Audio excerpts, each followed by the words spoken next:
The call came just after midnight, not the kind of call a man forgets. The elder's voice was cracked, weighted with panic. They came in trucks. They took the children. Your son is among them. The world narrowed in an instant. I could hear my own breath inside the cabin, steady, too steady, as if my body refused to panic the way my mind already had. Minutes later, another voice followed, the one I knew from a lifetime ago, my former general. We cannot intervene officially. A supply helicopter will go dark near their compound in 24 hours. Be there. No hesitation, no plea, just coordinates and silence. Their roster said 40 men, 40 armed traffickers. I calculated. 24 hours, 40 men. That's 36 minutes per man. But I knew I would only need the first. I had buried the uniform years ago, traded steel for wood, blood for sawdust. The forest was meant to keep me clean, but the past has sharp teeth, and it came back for me through my son. My hands shook when I set the phone down. Not from fear. Fear was a dead language to me. It was rage.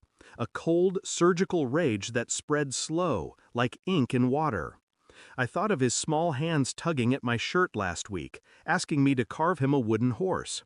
I promised I'd finish it by the weekend.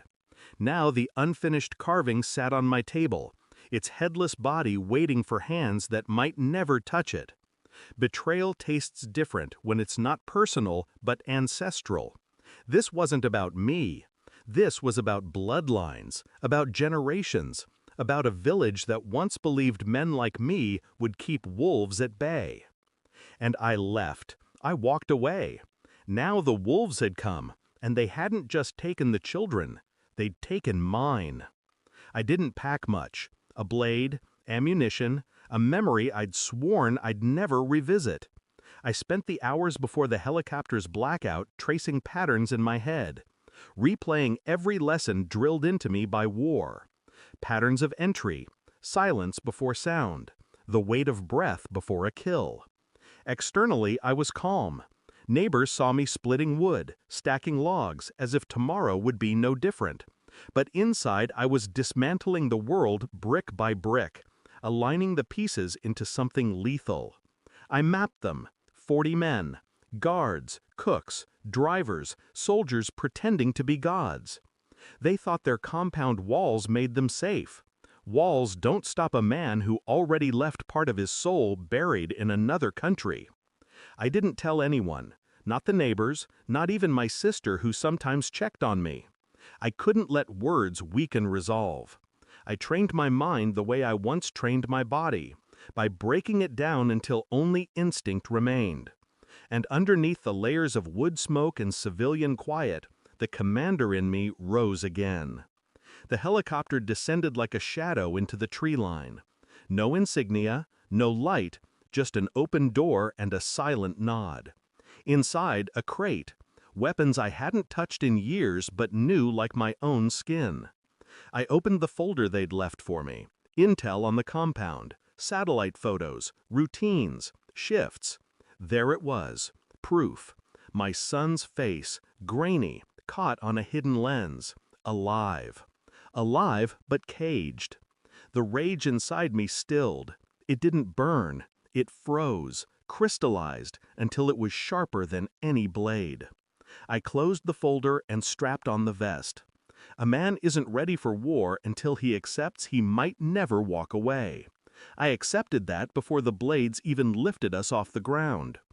The compound was awake with noise when I arrived. Drunken laughter, music leaking into the night. I moved like I used to, low, patient, inevitable. One by one, their voices silenced. A choke here, a knife there. Guns only when necessary. 40 men. Time didn't matter anymore. Each one fell in the space of a breath. The last man was the one who mattered. Their leader. The one who thought he could own what wasn't his. I cornered him in the main room. His hands shook on the rifle he barely raised.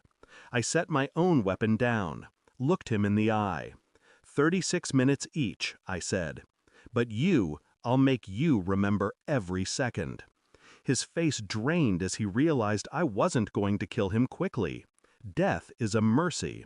Truth is the wound that never heals.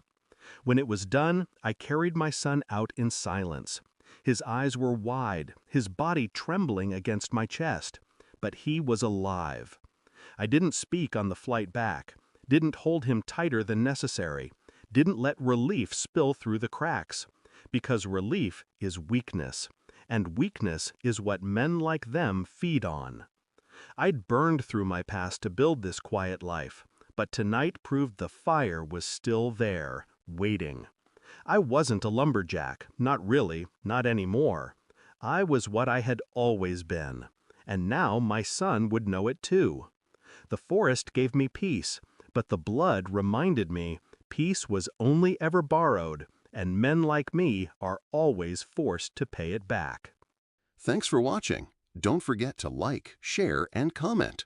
Subscribe now to Cheating Stories Insight World for more amazing stories.